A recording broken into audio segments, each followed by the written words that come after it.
Olá, tudo bem? Está começando agora mais um podcast Talk Mais, o podcast produzido aqui pelo Portal Espelho Mais. Eu sou Gabriel Duarte, comigo hoje mais uma vez o nosso jornalista José Guilherme Ferreira. Tudo bom, Zé? Tudo bem, bom dia. Hoje a gente está aqui para falar de saúde. Vamos falar sobre o Hospital Municipal de São José dos Campos, que é um dos hospitais referências aqui na região do Vale do Paraíba.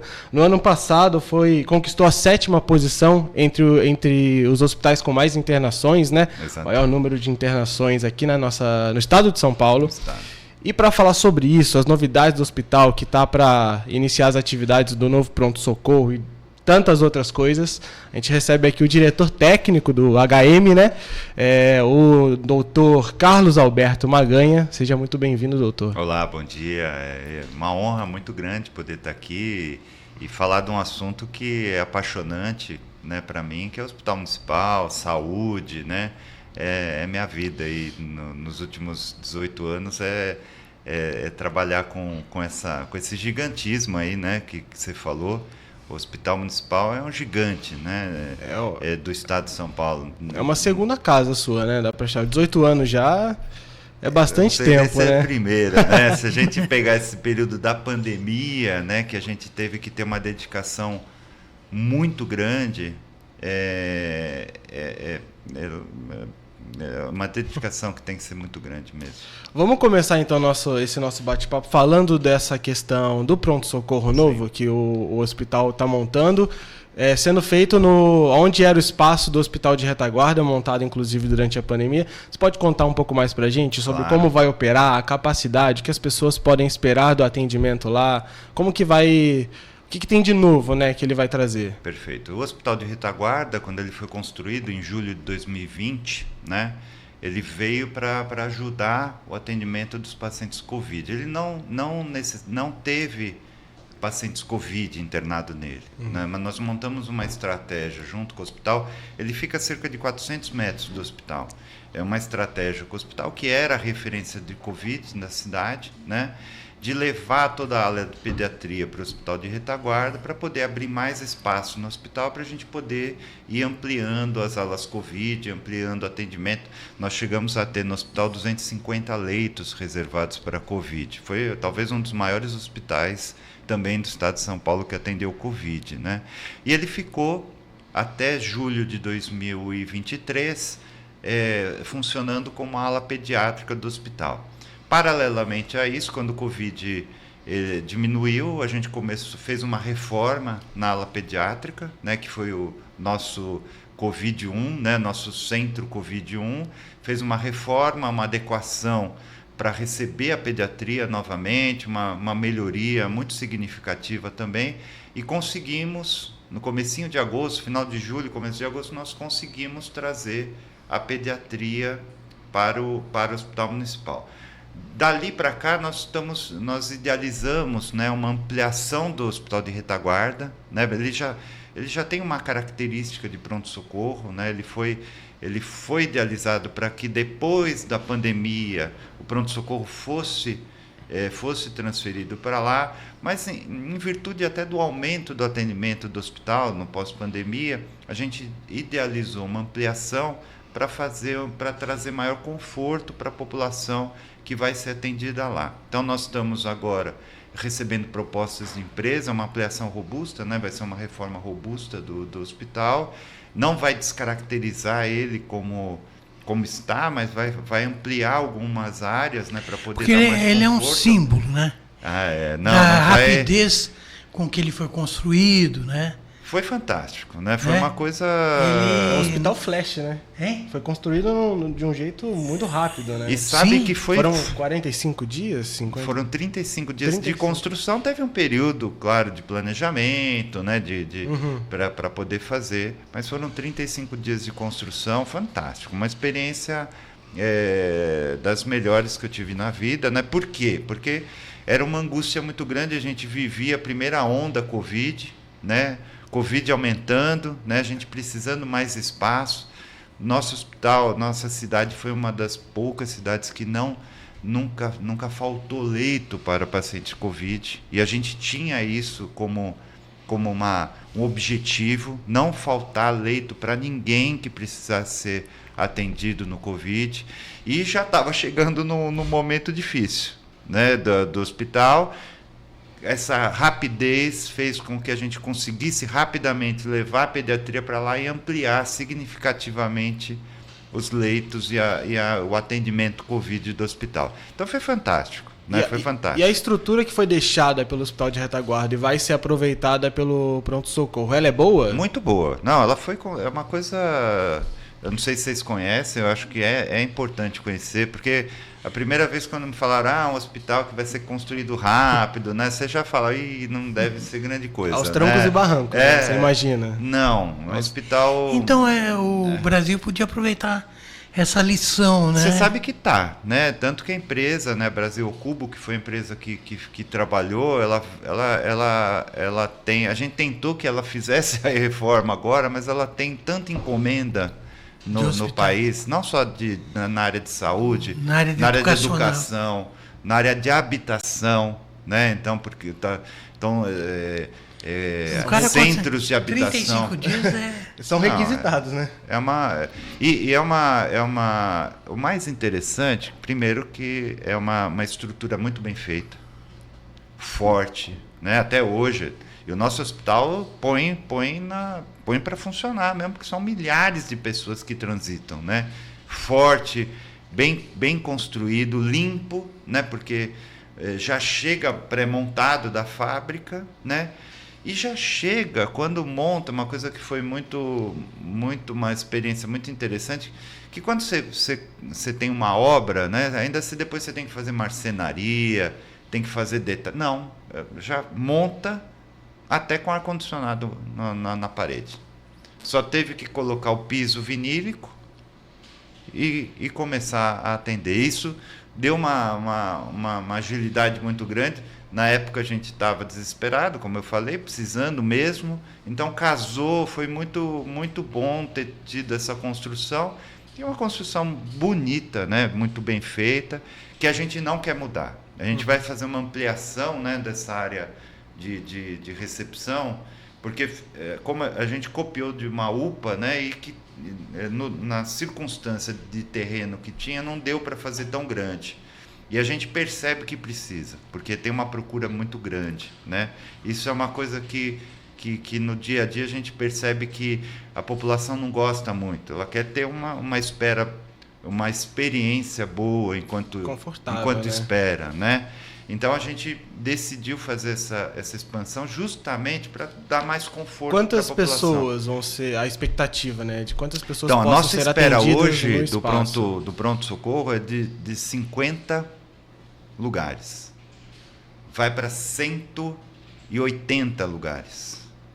Então a gente vai ter uma espera realmente muito maior, proporcionando ar-condicionado maior e proporcionando até linhas de atendimento diferenciadas, né? De pensar em pessoas que precisam de um atendimento diferenciado, fazer linhas de atendimento diferenciado. Então vai ficar uma estrutura, não vai perder a cara dele, né? A gente cuidou de manter mesmo jeito dele, que é muito bonito, é um hospital bem bonito, mas vai ser ampliado, né? Particularmente nessa estrutura, e algumas pequenas adequações no meio do hospital, que é para poder fazer esse atendimento de uma forma mais sistematizada, né? Doutor Maganha, para o nosso ouvinte, né, ficar sabendo que o hospital é aberto, né? Sim, é a característica do hospital, porta aberta, né? Ele é um hospital que eu brinco, vem cá, meu bem, né? Quando a porta é aberta, vem muita gente, né? Vem gente de todo lugar, inclusive, não só de São José, né? Então é uma característica que nós temos, né? Quando o hospital ele se destaca pela capacidade que ele tem, né, de resolutividade, pela grandeza dele, isso atrai pessoas não só de São José, como da região inteira. E como que organiza tudo isso? Essa demanda de gente tão grande, até pensando na questão de que o hospital, a gente conhece o Hospital Municipal aqui de São José como especialista em trauma, mas não é só trauma que chega lá. Então, não. Como que organiza tudo isso? Você falou muito bem. A vocação do hospital é atender o trauma, é atender o caso grave. Nosso DNA é atender paciente grave, que precisa mesmo do hospital. E acaba sendo um grande desafio, né? E parte dessa transferência, desse atendimento de porta aberta, né? Essa criação desse atendimento até maior, com maior capacidade de atendimento, em outro lugar, ajuda com que o hospital foque naquilo que ele sabe mais e que ele tem mais valor e que eu acho que a gente precisa ter, né, que atender o trauma, atender o paciente grave, atender essas pessoas que chegam ao hospital pelos pré-hospitalares, pelo SAMU, pelo bombeiro, pelas concessionárias, né, pela polícia em algumas circunstâncias. Esse é o DNA do hospital, é o trauma. Apesar de ser um hospital, como a gente já discutia, tem uma pediatria grande, tem uma maternidade, bebês, né? Uma maternidade bebês, das maiores do estado de São Paulo. É uma coisa realmente muita gente nascendo, né? Que é outro desafio que nós temos ali na nossa maternidade, lidar com esse volume gigante de pessoas. São poucas maternidades do estado de São Paulo que têm esse número de partos. E ser também o carro-chefe de cirurgia eletiva. O hospital ele é o grande motor das cirurgias eletivas. Como que está a fila das cirurgias eletivas? Sabe que a gente vem fazendo, olha, a gente fez o ano passado inteiro mutirões durante o fim de semana, né? O hospital ele fez mais, a gente sempre que tem oportunidade, nós temos um centro cirúrgico pequeno. O hospital tem um centro cirúrgico, são 8 salas. Com essas salas eu tenho que fazer a urgência e emergência, eu tenho que fazer as eletivas. São cirurgias de alta complexidade, o hospital atende neurocirurgia, atende ortopedia, prótese, cirurgia geral. Então, nós não fazemos só cirurgias pequenas, muito pelo contrário. A característica do hospital são as grandes cirurgias, né? Está diminuindo, viu? A gente vem trabalhando... É claro, para o indivíduo sempre é uma grande espera, mas quando você compara com um país desenvolvido, nós não temos uma espera tão gritante, não, tá? E pensando nessa questão da organização do hospital, dividir o trauma, a pessoa que é o caso mais leve, a pessoa que vai só para, como você deu o exemplo até nos bastidores aqui com a gente, só para trocar uma receita. Sim.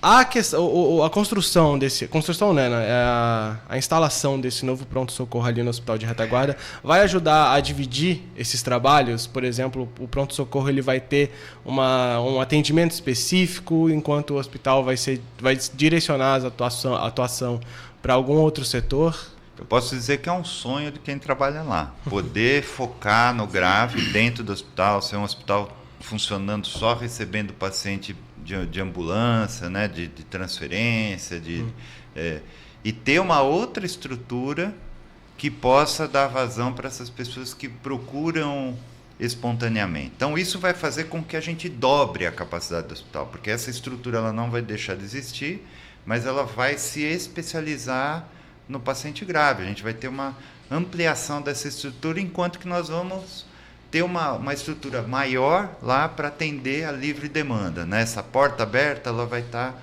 no Hospital de Retaguarda. Hoje a gente já trabalha, porque é um grande desafio você pensar que recebe 1.000 pessoas por dia que procuram o hospital. São 1.000 por dia, né? Que procuram o hospital, né?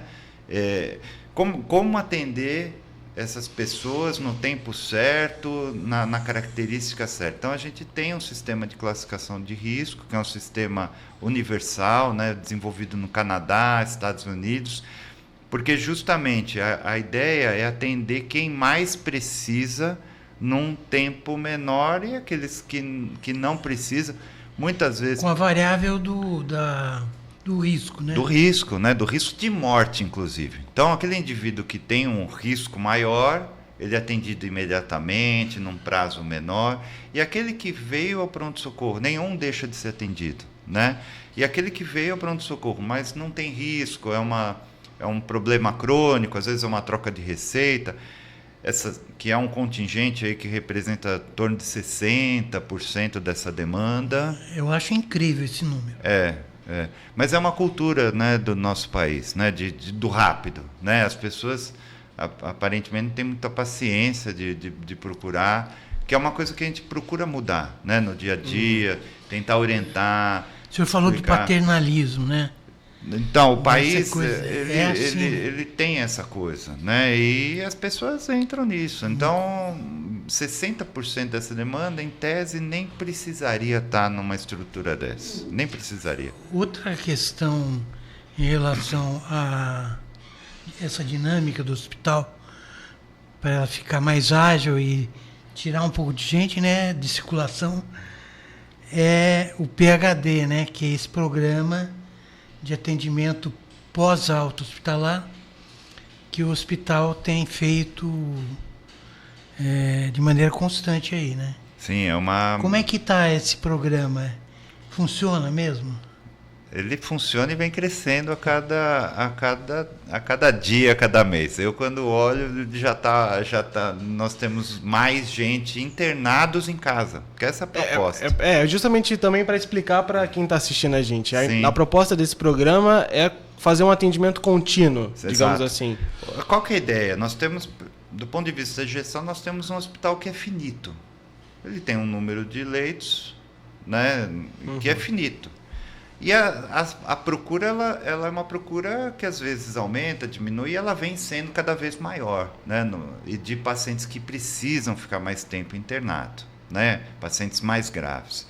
Então, a ideia é que a gente aumente o giro do hospital, que mais pessoas possam usufruir do hospital, né? Ela fica menos tempo internado, o tempo que é necessário dela estar internada numa unidade hospitalar, onde ela vai receber, onde ela vai ser monitorada, onde ela vai receber, às vezes, medicações, apoio à oxigenação, quer dizer, o tempo necessário dela estar, e depois aquelas que precisam, que não poderiam terminar o seu tratamento já em casa, ambulatorialmente, elas vão para o PHD. E ficam por um tempo nessa internação, de tal sorte que a gente consegue reduzir o tempo de internação e proporcionar uma melhor experiência para o paciente, né? Porque às vezes ele deixar um paciente internado para fazer um exame, às vezes para receber uma medicação endovenosa, não faz sentido mais nenhum. É um espaço caro, que ocupa, né? Ocupa,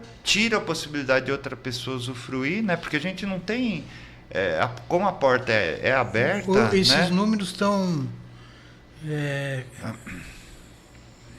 balanceados, assim, as pessoas que estão no hospital e as pessoas que estão em casa? Hoje nós temos 200 pessoas internadas em casa. Né? O hospital ele abriga 400 leitos, então nós temos 400 pessoas internadas no hospital sabidamente, porque ele não tem folga alguma, muito pelo contrário, em algumas circunstâncias... Não tem temporada, não. Não tem. Inclusive, o hospital de retaguarda ele vai ampliar a capacidade do hospital, porque saindo uma estrutura de observação, porque um pronto-socorro ele tem a porta, né? E ele tem um setor onde ficam os pacientes observados, né? Aquele paciente que precisa ainda ficar um tempo, 24, 48 horas para uma tomada de decisão, né? Lá vai ampliar, né, cerca de 40 vagas, né, 40 leitos para o hospital. Então, nós vamos ter 40 lá, e aqui essas pessoas que hoje precisam, né, desse apoio, nós vamos transformar em leitos para as pessoas também poderem ficar com mais conforto no hospital. E tem um limite dessas pessoas que podem ser atendidas em casa? Porque você falou em 200 pessoas, mas também tem a questão de equipe, operação e tudo mais. Sim. Hoje o hospital, essas 200 são o limite ou... Não. Tem nós temos capacidade ainda de crescer, mas o limite é o protocolo da doença. Então, é como a condição clínica se estabelece, né? Porque a gente cresceu essa estrutura do PHD. Até porque a gente entende, né, que tem um limite, né? Um momento que esse paciente ele já não vai se beneficiar mais dessa estrutura hospitalar e, de fato, ele vai ter um melhor um melhor ganho até de qualidade, né, de assistência, junto com a sua família, em algumas circunstâncias, ele vai ter um ganho estar em casa, mas estar em casa com todo apoio. Apoio hospitalar, apoio de enfermagem, apoio fisioterapêutico, apoio de nutricionista, né? Então, é quase um hospital... É um suporte completo em casa, né? Hospitalar. A gente não... Hospital delivery. Você leva as coisas. E a gente fornece toda a medicação, todos os insumos, o transporte, quando precisa fazer, a gente faz. Do ponto de vista do paciente também é muito bom, né? Porque estar em casa, eu acredito. Para o psicológico acredito, também. A recuperação ela acaba sendo recuperação melhor. Ela acaba, porque não faz muito sentido nos dias de hoje, né? Porque desenvolveu muitas técnicas de monitorização. A gente consegue monitorizar a distância, né? Então, isso, principalmente na pandemia, isso desenvolveu muito, né? Então, não faz sentido algumas circunstâncias, o paciente está internado dentro do hospital, né? Porque nosso hospital tem jardim, tudo, as enfermarias, mas é um hospital, né? Maganha, a gente conversou aqui muito sobre a eficiência técnica do hospital, mas a gente, para tudo isso funcionar, precisa de dinheiro, né? Eu queria saber de onde vêm os recursos para a manutenção do hospital. Então, esse hospital é um hospital municipal. E o recurso vem do município. Vem do município. Particularmente do município. O município é um município rico e tem o privilégio de poder ter um hospital desse porte. Mas, de fato, é um hospital pesado até para o município, né? Mesmo o município ser muito rico, né? Um hospital que dessa capacidade, a gente falou dos 7 maiores hospitais, nenhum é municipal. Nenhum, todos do Estado. E mesmo assim vocês têm uma política que eu li não sei aonde de evitar desperdícios, né? É nosso dia a dia, né? Essa é meio, eu não sei se nos hospitais trabalham com essa questão dessa sigla ESG, mas vocês têm uma preocupação nesse sentido também, né? De sustentabilidade. Exato. O maior desperdício hoje de um hospital é o médico mal formado, né? Porque ele pede muito exame, ele pede muito, prescreve medicações, isso do ponto de vista desnecessário. Então a gente tem uma parceria muito grande com a equipe médica para poder seguir protocolos, para poder evitar custos exagerados, né? De desperdiçar, né? Porque não dá para desperdiçar. É um hospital que por si só ele já é muito caro, né? Então ele tem que ter esse comprometimento. E São José hoje forma bons médicos? A gente tem 2 faculdades de medicina aqui, né? A Humanitas, que inclusive o senhor dá aula, né? Exato. E a faculdade Anhembi Morumbi. Você sente que as turmas que estão chegando, elas estão preparadas para atuar no hospital também no porte do hospital municipal? O hospital ele é o grande campo de ensino, né, prático dessas 2 faculdades, né? O hospital de ensino dessas 2 faculdades, que é um grande privilégio. Nós temos muitas faculdades no nosso país que infelizmente não tem hospital. Então o médico ele aprende com boneco só, ele não tem essa particularidade que é fundamental, né? Você lidar com gente, porque é isso que ele vai fazer, né? A vida toda dele é lidar com pessoas. O boneco, né? Não responde. Não tem sentimento, não tem. Pois mas infelizmente é essa a realidade. Essas 2 faculdades têm esse privilégio de ter uma estrutura hospitalar, não só hospital, mas hospital eu destaco pelo tamanho que ele tem, né? E vocês têm uma relação, né? Sim. Convivem bem, né? Serão bons médicos? Eu quero crer que sim, né? Eu quero crer que sim, porque nós precisamos de bons médicos, como eu falei. Mas o hospital tem tempo para ensinar esses jovens? Tem, as próprias faculdades contratam preceptores, né, que estão dentro do hospital ensinando, né? E com esse olhar, né? Todas 2 com esse olhar de humanidade, que é uma coisa fundamental. Hoje a gente tem que bater muito nessa tecla da humanidade, do ser humano, né? E do desperdício. Porque a gente concorre muito com desperdício, às vezes, voluntário, sabe? Tem estruturas hospitalares, privadas, que fazem disso uma forma de arrecadar recursos, né? Então, você tem que tentar formar jovens bem formados, humanos, né? Que aprenderam, têm um bom conhecimento. O senhor acha que o hospital municipal tem esse lado humano? Ele tem. Ele é vivo. O hospital é vivo. Ele é como se fosse uma estrutura viva. Ele chora, ele ri, ele sofre. Nós tivemos aí essa visita, né, sim, do pessoal do vôlei, esses dias, uma semana, 2 semanas atrás. Foi uma experiência interessante, muito né? interessante. Como que são pensadas essas estratégias assim para aliviar a vivência do paciente no hospital? Nós temos um grupo próprio dentro do hospital que pensa isso diariamente, né?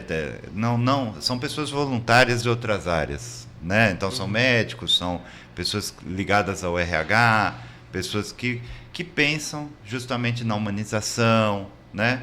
E a gente enquanto diretoria, né, enquanto gestor, a gente está muito atento a ideias que vêm, que a gente chama da ponta, né? Quem mais conhece o hospital é quem está trabalhando ali no dia a dia do hospital. Então é muito importante.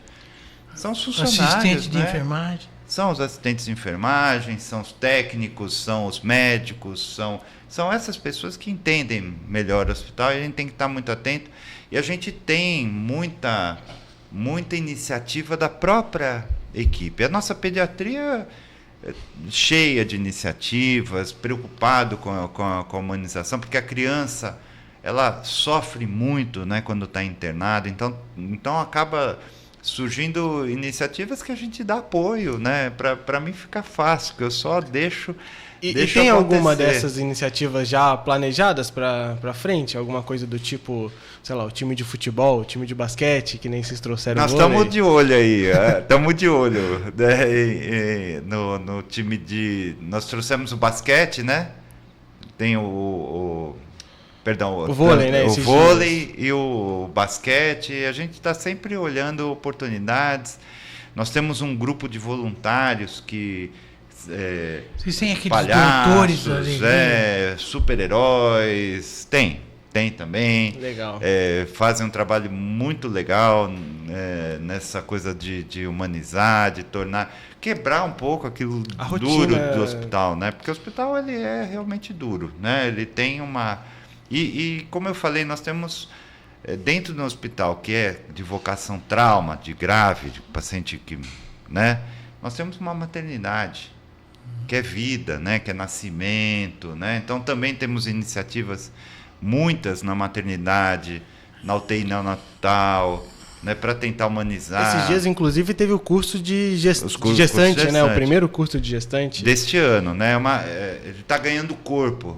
Está ficando conhecido, as pessoas estão procurando e ensina a dar um apoio para a grávida, para o casal, né, na verdade, tirar dúvidas sobre esse momento, que é um momento de muita preocupação. É mais focado, né, no período da gravidez ou também depois, na maternidade, parto, paternidade? Elas conhecem aonde vão ter filho. Nós temos uma estrutura muito boa lá para ter filho. Nós temos uma sala de parto ali com banheira, né? Então tem uma estrutura muito interessante. São 5 salas de parto normal no hospital, mais 2 salas de cesárea. Inclusive, nós, dentro do plano de reforma do hospital, nós devemos aumentar esse número, tanto de salas de parto como de salas de cesárea, né? Muito bem estruturado. E quem chega lá geralmente está bem informado minimamente sobre a maternidade, ou são pessoas que você sente, na verdade, pegando a parte pelo todo, que a população em si muitas vezes está completamente despreparada, justamente pela falta de informação, pelo acesso à informação? A ideia do curso é essa. E nesse sim, as pessoas muitas vezes desinformadas, elas acabam... Hoje as pessoas estão se informando por lugares dos A gente piores. Bota no Google, né? e qualquer coisa vai. Até o Google é melhor, né? Porque tem rede social, né? Isso tudo. Então a ideia do curso é mostrar mesmo, inclusive mostrar, né? Então são os funcionários do hospital, enfermeiras, fala sobre amamentação, fala sobre cuidado de criança, fala sobre o momento do parto, como que vai ser. Ela vai lá conhecer, então demitifica um pouco, né? Porque às vezes a pessoa fala SUS, né? Acha que é um lugar horroroso, que vai ser maltratado, e vê que não é isso. A ideia não é essa. Uma coisa que a gente deixou escapar é em relação ao cronograma do pronto-socorro. Do pronto-socorro? Como é que... O que vai acontecer? Essa semana nós estamos recebendo a proposta, foram cerca de 7 empresas que se interessaram a fazer. Fim de ano foi muito difícil, né? Obra, fim de ano é uma coisa horrorosa, mas nós recebemos as propostas essa semana, agora nós estamos analisando a proposta melhor, aquela que tem o preço mais adequado, né? É uma obrigação por ser o recurso público, apesar da SPDM, que é a instituição que gerencia, que é quem está tocando a obra, ela tem que seguir regramento do recurso público, né? Então nós tivemos que publicizar, né? As tem que empresas, prestar contas para a prefeitura. para a prefeitura e para os órgãos de controle, Tribunal de Contas, Ministério Público, enfim, né? Mas particularmente para a prefeitura. Então esse recurso, né, que nós temos, que nós já fizemos o estudo da ideia do custo que vai ter. Então foi analisado. Agora é uma fase de análise, né? Nós temos uma equipe, né, de engenheiros, arquitetos. O hospital não é só médico, né? Nós temos uma equipe grande. Então tem engenheiro elétrico, engenheiro civil, engenheiro biomédico, engenheiro para cuidar, né, dos equipamentos do hospital. Essa equipe vai analisar as propostas, a gente faz o contrato. A ideia é que na segunda quinzena, mais tardar final de fevereiro, a gente inicia a obra. A previsão são 4 meses de obra, né? Inicia a obra 4 meses, aí depois... Praticamente ali no meio do ano, a expectativa é que o pronto-socorro comece a funcionar. Acredito que sim. Perfeito. Que sim. E eu tenho uma questão que vai fugir um pouco da pauta, mas que veio na cabeça agora, porque você falou sobre a demanda do hospital, que ela cresce e abaixa, mas ela nunca para. E eu queria saber, a gente está chegando num período de carnaval, eu queria saber como que o hospital funciona durante o carnaval, se tem muito problema, se chega muita gente bêbada, qual o tipo de ocorrência que chega, né? Se essa demanda, no caso, ela cresce no carnaval. Ela cresce. Ela não cresce só no carnaval. Ela tem algumas épocas que a gente até reforça, né, o nosso atendimento de pronto-socorro, né? Porque, por exemplo, mais do que o carnaval, no aniversário da Nossa Senhora de Aparecida, onde tem muito romeiro, então tem muito acidente, né, muito atropelamento. Isso não é tão difundido, mas tem, né, na Dutra. Então a gente tem que se reforçar, porque são justamente os casos mais graves que acabam vindo. Acidente de carro, né? Então as pessoas, infelizmente, bebem e dirigem, e aí você tem mais acidentes. Os acidentes da região, né? As estradas da região vem tudo estradas, aí. A cidade, como acidente grave, vai tudo para o hospital. Acidente vai tudo para o hospital da cidade de São José dos Campos. O trauma vai todo para o hospital. A não ser que seja um trauma muito leve, vai para uma unidade de pronto atendimento, porque a cidade é bem estruturada, né? Ela tem várias unidades de pronto atendimento, né? Com menos complexidade, mas o trauma, via de regra, vai tudo para o hospital. Tem que reforçar. A gente tem que ficar atento, saber que nesse período, apesar... É que como o hospital ele fica também, a parte eletiva dele não funciona, né? Então a gente acaba tendo mais gordura, né, de leito, mais gordura de centro cirúrgico, eu digo, né? Então tem mais estrutura, é só ter mais uma equipe um pouquinho maior, a gente consegue dar conta. Mas carnaval, uma demanda. Carnaval, então, e dia de Nossa Senhora. Nossa Senhora, né? Essas festividades de fim de ano. Agora deu uma acalmada, né? Acalma esse começo do ano. Festividades, Natal, Ano Novo. as pessoas elas batem muito Procura carro. mais e procuram um muito. hospital, né? Aquilo que você falou também no início. Muitas vezes as pessoas não necessariamente precisam do atendimento no hospital municipal, podem recorrer a uma UPA, uma coisa do tipo, mas acabam indo para lá. Tem uma coisa constituída, e isso é difícil que o hospital ele é resoluto. Ele tem uma capacidade muito grande de resolver, né? Então a pessoa ela entende que o hospital vai ser a solução. Então, para que eu vou na UPA e achar que, né?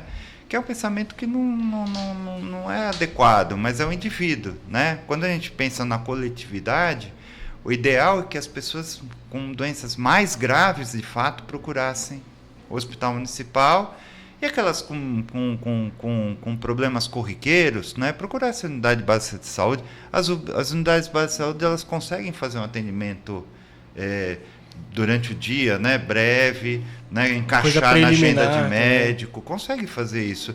E é mais perto de casa, né? Então, a gente sempre tenta fortalecer esse vínculo, mas tem sempre a ideia que o hospital é o hospital que vai resolver, então acaba indo para lá, né? Então, superlota e, de uma certa forma, interfere no atendimento do que é mais grave, né? Que é uma coisa que a gente tem que estar sempre muito atento para não inverter a lógica, que é muito. E eu acho que a saída desse pronto-socorro do hospital vai ajudar muito, porque no dia a dia o paciente que não precisa é o que mais reclama, é o que quer mais ser atendido rápido, porque ele quer ser atendido rápido, porque ele quer o atestado e quer ir embora para casa. Por isso que ele quer ser rápido, não é porque ele está mal, é porque ele quer ser rápido, né? Ele quer resolver o problema rápido dele, né? Isso interfere, porque as pessoas estão lá e está o cara reclamando, mas esse aqui é mais grave, então a gente tem que ter uma gestão muito forte sobre isso para não inverter a lógica de atendimento, senão é fácil, se deixar só o pessoal que está atendendo, começa a atender só o paciente que não precisa, em detrimento daquele que precisa. E até pela questão das classificações que você citou, o Zé comentou também, é a pessoa entender que não existe fila, né? No hospital, Sim. Digamos assim. Não existe, a pessoa passou na minha frente. Se a pessoa foi atendida antes, justamente por isso. O atendimento é técnico, né? Então a gente tem um sistema informatizado, né? O algoritmo, né? A enfermeira que faz a classificação, ela vai jogando as informações e isso vai dar uma cor, e essa cor representa uma gravidade do paciente. São quantas cores? Então nós trabalhamos com vermelho, laranja, amarelo, verde e azul, sendo que o verde e azul são aqueles pacientes que a gente entende que nem precisaria estar lá no hospital, não precisaria. Poderia estar numa UPA, poderia estar numa unidade de base de saúde, só que todos são atendidos, né? Então o que a gente concentra é atender estes mais brevemente, que é o paciente que está infartando, que é o paciente que tem uma doença grave, que é o paciente que está com uma dor mais aguda, né? Esse grupo, né? Vermelho é atendimento imediato, laranja a gente procura atender em 15 minutos, amarelo em meia hora, né? E os outros esperam, né? Eles vão atendendo, a gente tem grupo para atender todos, mas a gente foca para atender este mais rápido, esse grupo de maior prioridade mais rápido. Perfeito. Zé, tem mais alguma pergunta? Não, eu queria fechar essa entrevista prestando uma homenagem ao Dr. José de Carvalho Florense, que batiza o hospital. Muitas vezes esses nomes dos homenageados são esquecidos, né? Mas nesse caso, o senhor falou uma palavra interessante em relação ao médico que batiza o hospital, que ele era aguerrido, né? Aguerrido. Esse é o hospital. Nosso hospital é um hospital, como eu falei, tem vida, é um hospital que tem personalidade, né? Ele é aguerrido, as pessoas que entram lá, elas se transformam e elas... Então esse nome é justo. É muito justo. Ele então, casa tá muito bem com a cara do nosso hospital. que se propõe a salvar vidas, né? Em primeira instância, se propõe a salvar vidas. Essa é a ideia sempre, né? Sempre. Isso está sempre permeado em todo mundo que está lá. Doutor, muito obrigado pela sua participação aqui com a gente, por Muito compartilhar tanta coisa sobre o hospital. Muita gente não sabe, né, o que se passa nos bastidores do hospital, então é bom informar a população dessa maneira. Seja sempre muito bem-vindo, viu? Eu que agradeço. É uma delícia falar do hospital, da saúde, né, que a gente ama, faz com tanto carinho, tanta dedicação. É muito bom estar aqui e falar com vocês, é uma conversa muito gostosa. E volte no meio do ano depois para falar sobre o pronto-socorro, quando estiver já funcionando. Com as nossas novas formas de atender aí, vamos ver se dá certo. É isso aí, obrigado também, Zé, pela participação. Volte sempre. Até a próxima. Obrigado você também que assistiu a gente até agora, acompanhou esse episódio. Você pode conferir esse e tantos outros episódios aqui do Talk Mais no nosso Spotify, no nosso YouTube e também nas outras plataformas de streaming. Até a próxima!